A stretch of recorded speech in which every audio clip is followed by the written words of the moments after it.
On today's Town Hall agenda, we have shoutouts, including our January Students of the Month, important dates and reminders, especially about high school 8th graders. This is your last chance. Talk briefly about our new programs and schedules, and then we want to highlight student work from Respect for All Week and our Black History Month celebrations. Shout out to all of our BC teachers, paraprofessionals, and staff members for helping us transition to our new schedule and the return to the building. That was a big transition, and we appreciate your work. Shout out to all of our blended learning students who were in attendance yesterday for a smooth first day back. Shout out to all of our BC students who have ensured that they have no missing weekly portfolio tasks for the second marking period. Thank you for being up to date and doing the work that you need to do to earn the grades and the credit to get on to the next grade. And lastly, for this page, shout out to all of our 8th grade students who had their high school applications in on time by the original deadline this past Monday. There are still many of you that need to complete this, so please make sure that you listen carefully when we get to the high school section. Additional shout outs. Shout out to all of our newest UnJunior Ambassadors. That's Sinai Alcindor, Nathaniel Allison, Nazib Amin, Jaheem Bernard, Keanu Bowen, Erica Braxton, Natalie Chaparro Ortiz, Christian Charles, Tassan Dixon, Nika Grisette, Jonathan Howell, Maharis Islam, Shazara Khan, Christian Lamson, Aiden Light, Miguel Martinez, Elijah Moore, Akima Noel, Ebony Page, Kamar Patterson, Elia Paul, Dylan Ridgway, Brianna Selver, and Genesis Walker. Congratulations everyone for being selected as the newest members of our UnJunior Ambassador program. It's a great opportunity for you, and thank you again and shout out again to Miss Guito for making it happen. And we'd like to give a special happy birthday shout out to not only the students and staff who have birthdays this week, but those of you who had birthdays in the last 2 weeks when we did not have Town Hall. Amira Agbalaya, Jaheem Bernard, Devin Chalmers, Elijah De Leon Samuels, L'Oreal Dowden, Marielle Dowden, Brandon Gillespie, Cassandra Goda, Giamari Henry, Mackenzie Jean-Baptiste, Jamia Jones, Ezekiel Lopez Clark, Jerice McCrimmon, Andres Melendez, Valentina Melidor, Chiron Montrose, Makai Negron, Nevaeh Samuels, Haven Small, Brandon Smith, Crystal Smith, Amaris Tavares, Hayden Taylor, Isaiah Weir, Renantha Wishart, Miss Antoine, Mr. McNully, and Miss Suero. Happy birthday, everyone. We want to give a special shout out to our Students of the Month for January. In 6th grade, we have Isaiah Weir, Kamari Lester, Wids Brutus, Jennifer Botang, Tony Edwards, Anthony Baptiste, and Julius Callahan. That's our first ever tie. Jillian Callahan, Trinity Burke Joseph, and Malia Abdullah Muhammad. Congratulations, everyone. Your teachers want to recognize you for being prepared, respectful, engaged, and persistent in the work you do every day. Congratulations to our 7th grade Students of the Month. Martane Kemp, Devin Chalmers, Nazib Amin, L'Oreal Dowden, Isabel Cannell, Elia Paul, and Tanila Sterling. Congratulations to our 7th grade students. Please keep up the amazing work that you're doing every day. And last but not least, shout out to our 8th grade January Students of the Month. Eden Hicks, Dylan George, Oriana Johnson, Aiden Smart, Sarai Garvin, Emily Hackett, and Michelle Triumphel Guzman. Congratulations, everyone, for your work. Please keep up the amazing job that you are doing. We want to remind everyone that Students of the Month are recognized by their teachers for being prepared, respectful, engaged, and persistent in all types of hybrid, blended, remote, all the learning. Thank you for continuing your efforts every single day. We will celebrate February Students of the Month next week. Some important upcoming dates to keep in mind. Please pay attention, there's a lot here. Starting with this. Blended Learning return to school was yesterday, Thursday, February 25th. Students who are supposed to be in Blended Learning must attend school in person Monday through Thursday.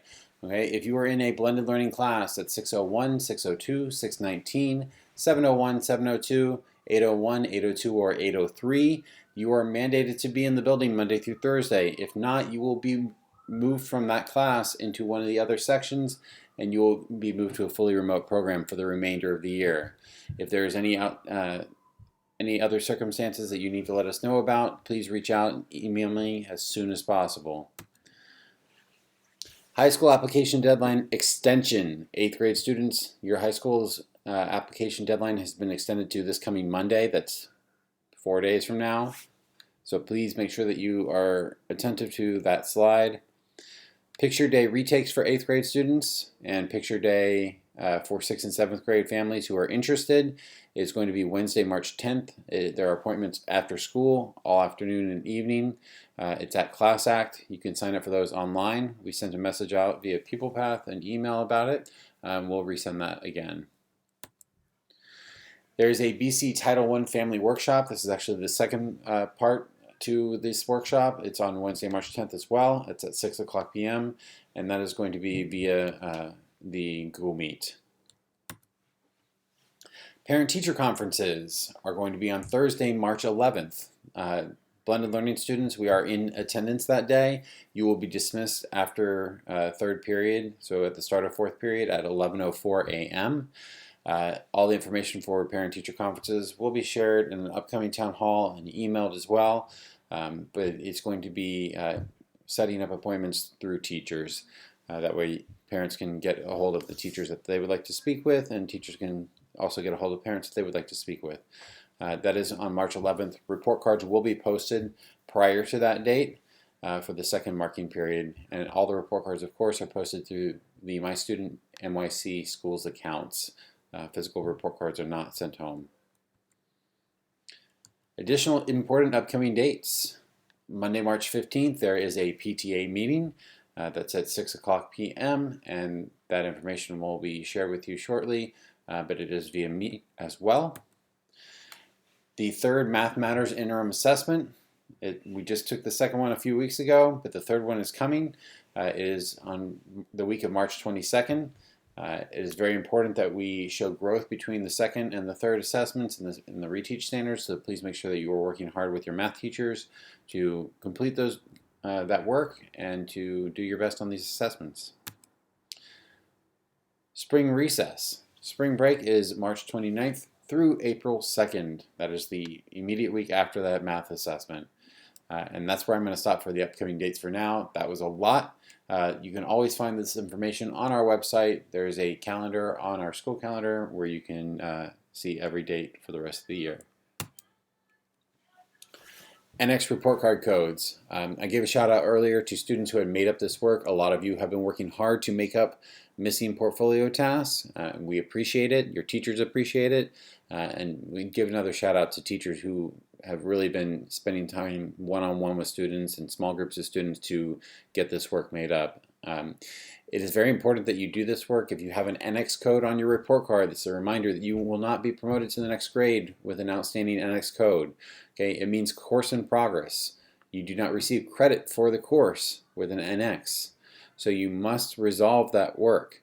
Okay, so please reach out to your teachers if you have an NX code and you don't know what to do about it. I sent an email to all of the students who had outstanding NX codes on Wednesday from the first marking period. If you are receiving an NX code in the second marking period, we will obviously follow up with that as well. You must complete those tasks. Please, please, please complete those tasks. So if you got an email from me, go back to that first marking period and do the weekly benchmark tasks. This marking period ended Thursday, February 11th. Report card grades are done and due, so at this point it's really too late to be making up work for the second marking period without receiving an NX code. So please make sure that you start this third marking period off on the right foot and get your weekly portfolio tasks done if you have any that you need to do for today.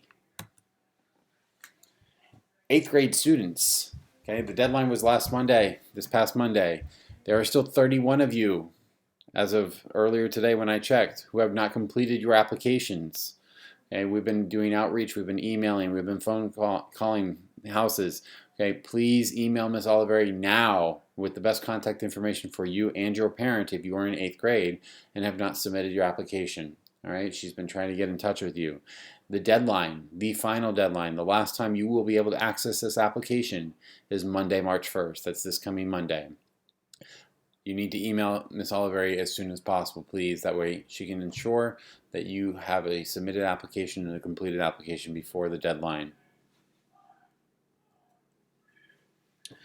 This week we launched new schedules for all of our classes as a result of opening up the building 4 days per week for blended learning. So we had to reschedule the entire school as a result. Classes 603, 604, 703, 804, and 817 were also closed. They've been collapsed, and students that were in those sections have been moved into other blended learning sections. We did hold a transition day this past Wednesday where you met with crew teachers 1st and 7th period to talk about some of the things that you need to get done at the end of the second marking period and starting the next marking period.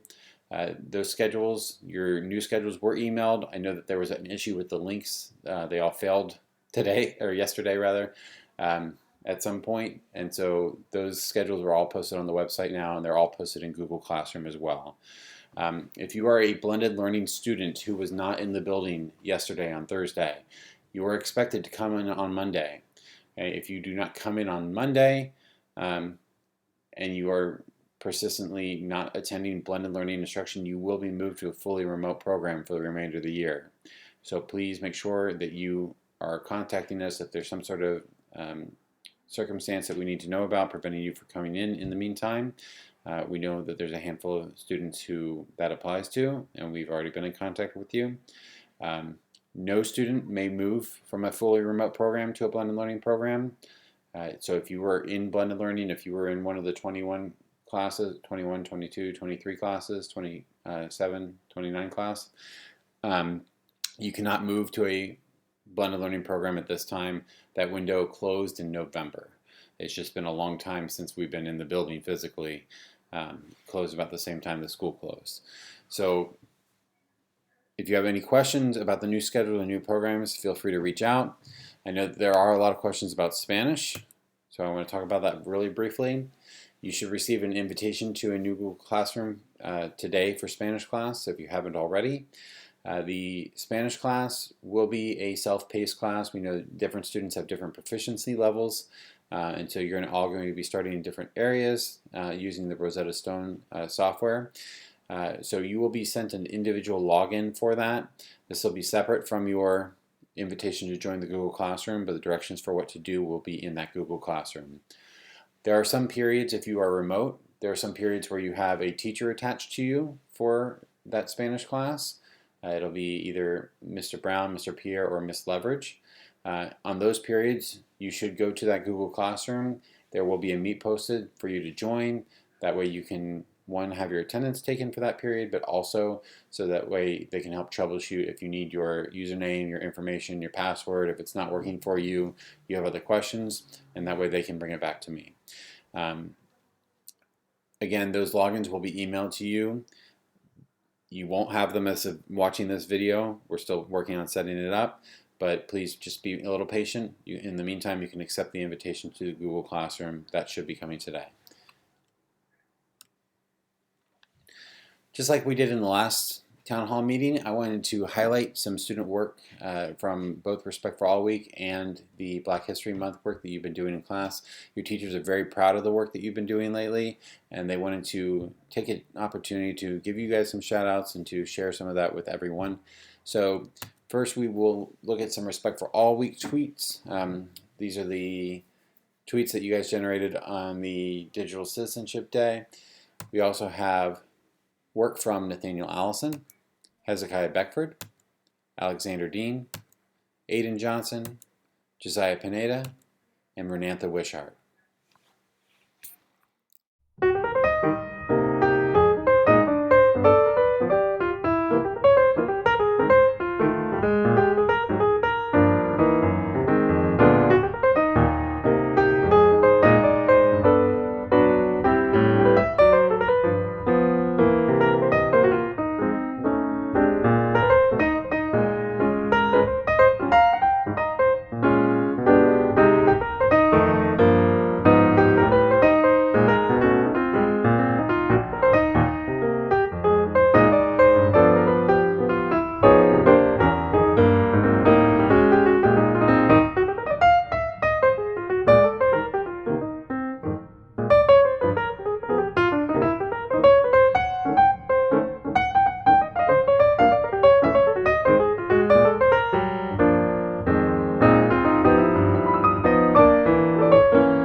Anything is possible when it's done in love, and everything you can do should be done in love or it will fail.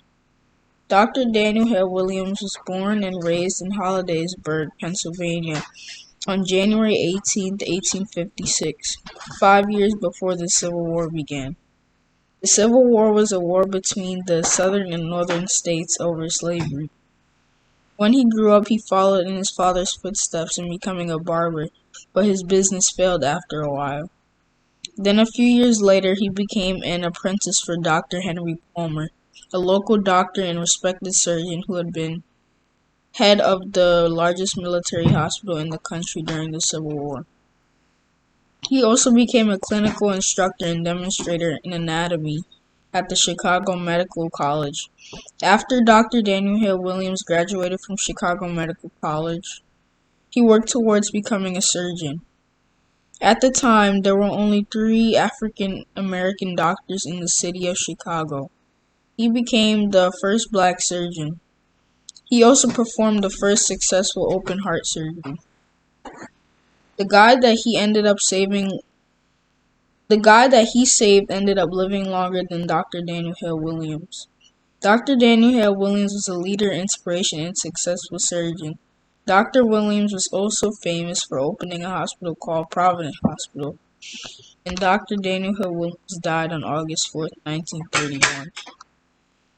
Hired at hospitals. Dr. Daniel Hale Williams opened a hospital called Providence Hospital. It was interracial, so that meant any race could work there. This gave black people opportunities because they didn't have the opportunity to work in the hospital. There are a few people we learn about in black history over and over again. For example, Martin Luther King Jr. and Harriet Tubman that are great. However, there have been many more black leaders for us to learn about, like Dr. Daniel Hale Williams. He was the first black surgeon to successfully perform heart surgery in the United States. During the time of slavery and segregation, he opened the first hospital managed and owned by black people. This gave people of color quality health care. This was back in the 1800s when black people were fighting for proper health. There was limited opportunity for black people to receive higher education at the time of slavery. In the summer of 2020, during the pandemic of the coronavirus, black and brown people continue to fight for equal health care. More black and brown people are dying from COVID-19 than white people. The racial disparity is disproportionate. Dr. Williams helped to close the gap of black people getting proper health care they needed by opening the first nursing school for African Americans. After researching Dr. Daniel Hale Williams, I realized that he probably had to go through things like not being able to get into jobs because of his skin tone. Racism still exists in America. This is also compared to what happened a few months ago, like when the white cop was being racist towards George Floyd and killed him in front of a whole crowd, or like what happened to Breonna Taylor. The cops came into her house doing a search warrant and they shot her right there in her house. This is something people shouldn't have to go through, whatever skin color they are. Hashtag Black Lives Matter.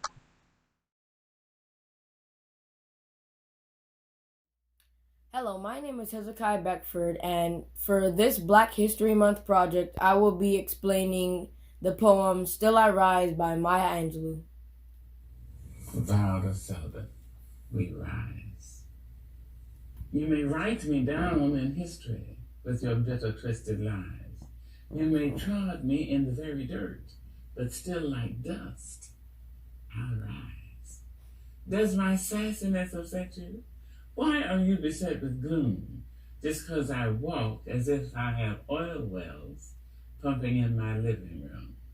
Just like suns and like moons, with the certainty of tides, just like hope springing high, still I rise. Did you want to see me broken? Bowed head and lowered eyes, shoulders falling down like teardrops, weakened by my soulful cries. Does my sassiness upset you? Don't take it so hard just 'cause I laugh. as if I have gold mines digging in my own backyard. You can shoot me with your words. You can cut me with your lies. You can kill me with your hatefulness. But just like life, I rise. Does my sexiness offend you? Oh. Does it come as a surprise that I dance? As if I have diamonds at the meeting of my thighs. Out of the huts of history's shame I rise. Up from a past rooted in pain I rise. A black ocean leaping and wide, welling and swelling, I bear in the tide. Leaving behind nights of terror and fear, I rise. Into a daybreak miraculously clear, I rise. Bringing the gifts that my ancestors gave. I am the hope and the dream of the slave. And so, naturally,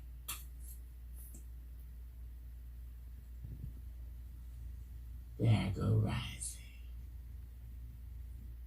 Still I Rise poem because there's a lot of people in this world that are doubting themselves because of like racism and all those other things right now today. So the Still I Rise poem is trying to tell you that you should stay confident, and it's giving you a lot of ways to stay confident. You have to walk confident, stay strong. And that's why if you stay strong and walk confident, most likely there'll be a lot of people trying to bring you down.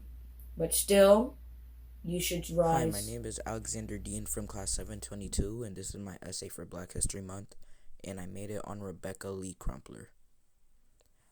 Here's how it starts. How would you feel if you had such a big impact in the world? Rebecca Lee Crumpler had a big effect in her time, and that's what made her so influential.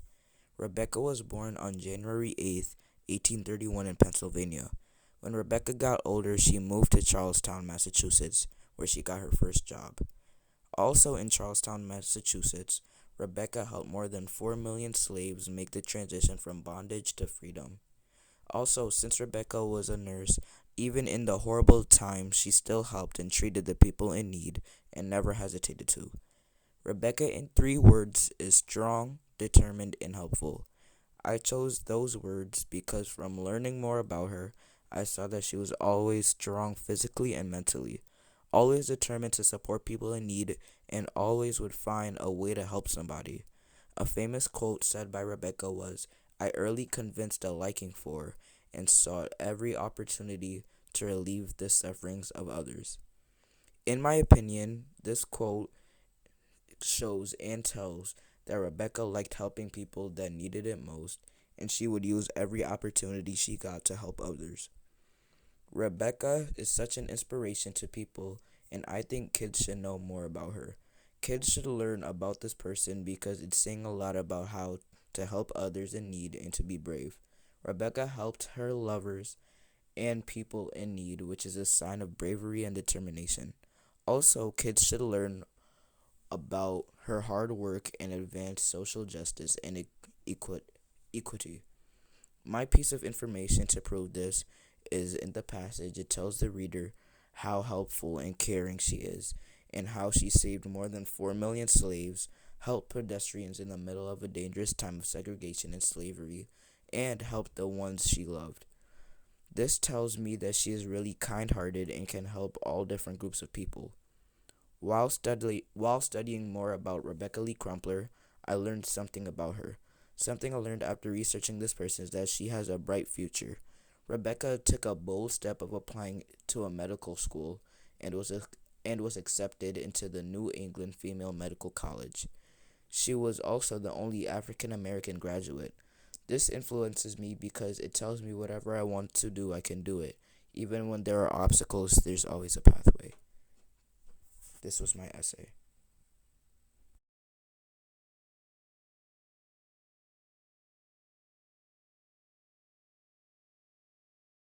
Well, so my candidate that I researched and wrote about was a famous hip hop singer, MC Light, and she was, and I'm reading the introduction.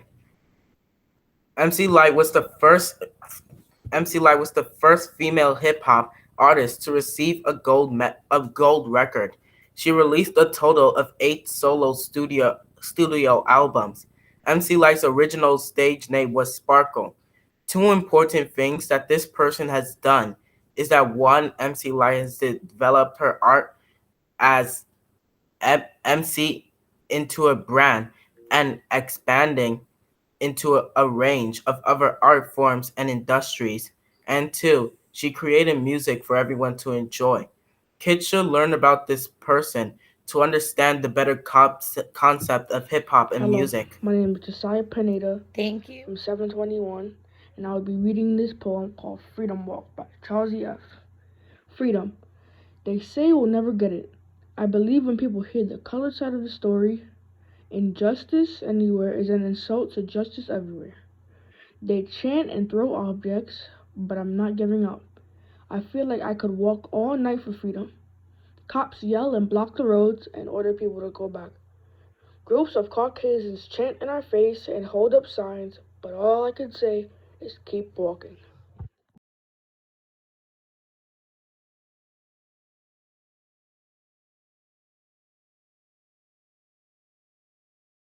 Society's a mother, but don't we all know it? It's either you play along or get shot, play along or get hanged, play along or be run over for doing the right thing.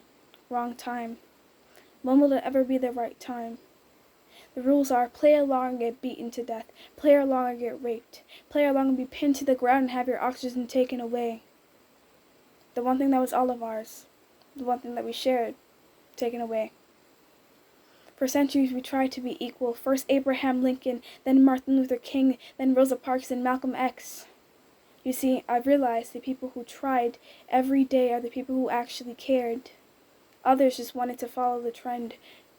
They didn't put their heart into it.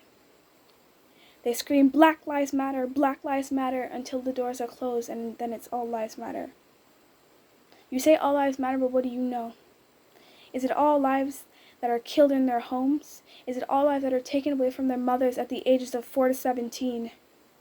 Why can't we be united? Why can't we be together? Why can't we be a family? No, it's either play along or get out. There's no way out.